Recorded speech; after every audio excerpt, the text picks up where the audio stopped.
And I think neither of those positions are totally correct. I think if you look at simply history, you would see that, well, truth is a cherished value, whether you go back 2,000 years or you exist now, whether you look in the West, the East, the South, the North. Truth is a valued, cherished principle. How it's applied and understood may vary. So I think you're right in what you're saying. I mean, and there's numerous examples of that if you look at how it plays out. For example, in many countries which, for example, suffered hugely as a result of what happened in the Second World War, there are specific provisions that prevent people from denying the Holocaust. A restriction on freedom of expression, which doesn't exist in a country which is more tangential to that, like the United Kingdom. Similarly, in South Africa, in the post-apartheid constitution, there's a specific provision which says free speech does not extend to racial hatred. Why? Because you look at the context of apartheid. I think you're totally right in saying that context is important, but at the same time that shouldn't deny us and prevent us from looking at what the general overarching principles and values are. So the legal stance has actually changed from country to country about what is freedom of speech and... But based on the same principles. I mean, turning to modern society now, do you think those same issues are apparent in modern society? Absolutely, it's the same. Because once you try to stop the river, it will go around something. Waqar, how would you respond to that? I mean, do you agree with what Ravil Saab's point there? Absolutely. I think it's correct to put in the context of history as well. I think there is one particular incident from history that's come to mind, which I think it is important to put into context in terms of making us understand how we've got to the free society that we do enjoy around the world today. And it was in the lifetime of the Prophet Muhammad, peace be upon him himself, in which he held a dialogue with Christians in his own mosque. And there is this common misconception in the world today that you can't have a dialogue, let alone express your point of view in an Islamic context if it differs from the Quran. And unfortunately over time, and this is where, unfortunately, where the church or the medievalist clerics took over, and there was one truth that everyone had to subscribe to, otherwise you were classified as a third-class citizen. And because of that, religion is perceived as being very intolerant, very backward, and something that does belong to the past. This is the way in which... But I mean, from Ravil Saab's earlier point, what he seems to be saying is that the reason people have put a limit on free speech is because if everything is just open, it's very difficult to actually agree on one point. There are going to be there's going to be a huge spectrum of views. And actually we find to regulate people, you have to put a limit on free speech and give it certain boundaries. Qudsi, what would... Yeah, there's two things I want to say to that. I'm just picking up from what Waqar was saying.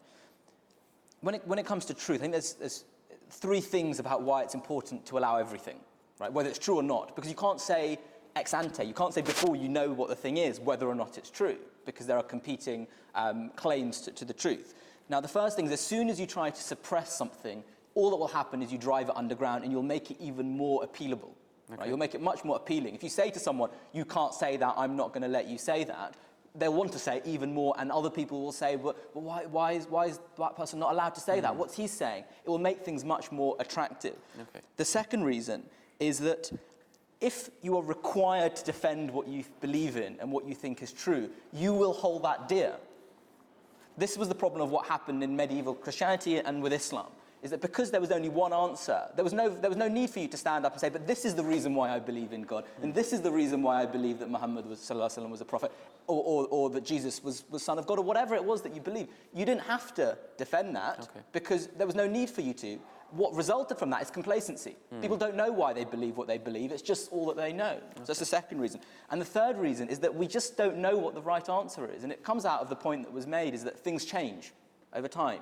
New things happen, new prophets come, new answers come, new technology comes. How do we know what's right if there may be something out there that might be right? And unless we let the person make the claim to what's right, we can't know whether or not it in fact is right. Okay, all right, fantastic. So coming to the audience, we've heard a lot of points from the panel. How do we actually relate that to our everyday lives, modern day society as well? Let's see, you've got a point. I think if everyone was free to do what they want and what they say, there wouldn't be a need of a leader. Especially in this society, if there is a leader and he's telling you that this is wrong and this is right, but inside I'm thinking, no, I'm free to do what I want, then there's no purpose of that leader. To progress, there has to be rules and regulations within freedom of speech as well. And yeah, go on, please, if you'd like to. So just picking up on a couple of points raised there, and you touched upon regulation a bit earlier, which I'm not sure we've actually covered just yet.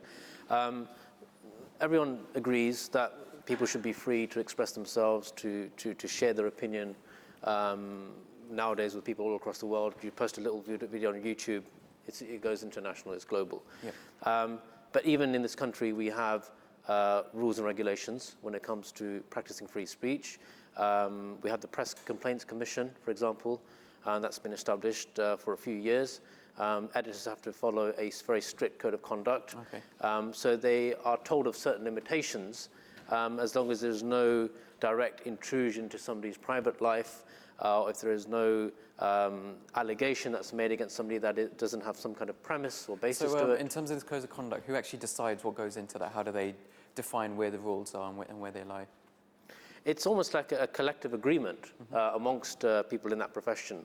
And one of the clauses in the Press Complaints Commission is that they have to be committed to maintain very high professional standards. Okay. And there's an agreement as to what that means. So yes, freedom of information, the public has a right to know certain things, obviously, but there are limitations that even editors do recognize. And if they do cross the line, and many have done, it works against them.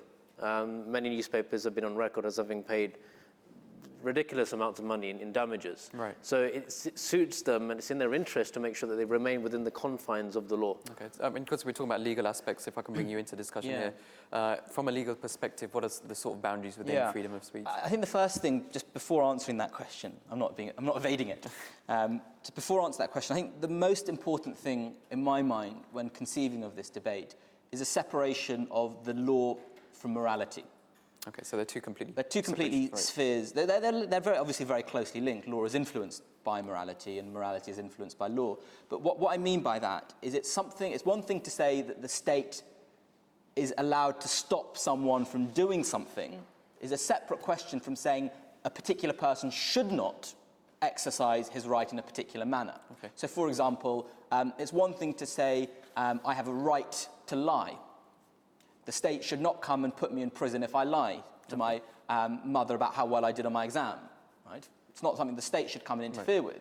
That doesn't necessarily mean it's a morally good thing for me to lie in that situation. So what we need to ask is the first question about in what areas can the state be entitled to stop someone from speaking? That's, I think, for me, the first question that you have to ask. And the second question is, well, even if the state doesn't stop you from speaking, surely there must be some sort of code of conduct or a moral code or some sort of responsibility out there that says, wait a moment, you have this right, but should you really be saying that? Yeah. That's the way I think the debate should be conceived. Okay. Waqar, I'm just turning to you. I mean, we've talked about the various advantages, disadvantages. Surely the person's right to, not be... not have people say things against them that could potentially harm them. Surely that right should be much higher in value than the person's right for freedom of speech. What's the balance there? There are pros and cons to that. It is a very strong line of argument to have. If we can maybe take one recent case as an example, where that is the line of argument given. Salman Rushdie, very famous author, has written a number of books which are under the guise of being works of fiction, but even by his own admission, there are certain themes that he would promote which are clearly geared towards undermining Islam and the Prophet Muhammad sallallahu alaihi wasallam. Now, you could argue that as Islam does allow him, he has the right to say these things. He has the right to mock anything or anyone that he wants. Whether it's the right thing or not, whether it's the decent thing to do or not, as a rational human being is a separate matter. But for the state to not just to allow that to happen, but to celebrate his achievement as he was. He was knighted for his literary works. Whether he would have been knighted if he'd spent an entire lifetime maligning the monarchy, I very much doubt. So there's another question to be explored there, perhaps. But you're absolutely right. Many Muslims were offended by not just what he had written, but the fact that the state had almost publicly patted him on the back. Almost well done, congratulations, carry on the good work. And that's the message that people get. And there is this argument that says that, well, just as writers or artists, or anyone for that matter, a philosopher, a politician can say what they want, and they have a right to do it, shouldn't the victims of their criticism also have the right to have their sentiments protected? And that is another area altogether. Yeah, I mean, and Qudsi, just turning to you, I mean, looking at it from an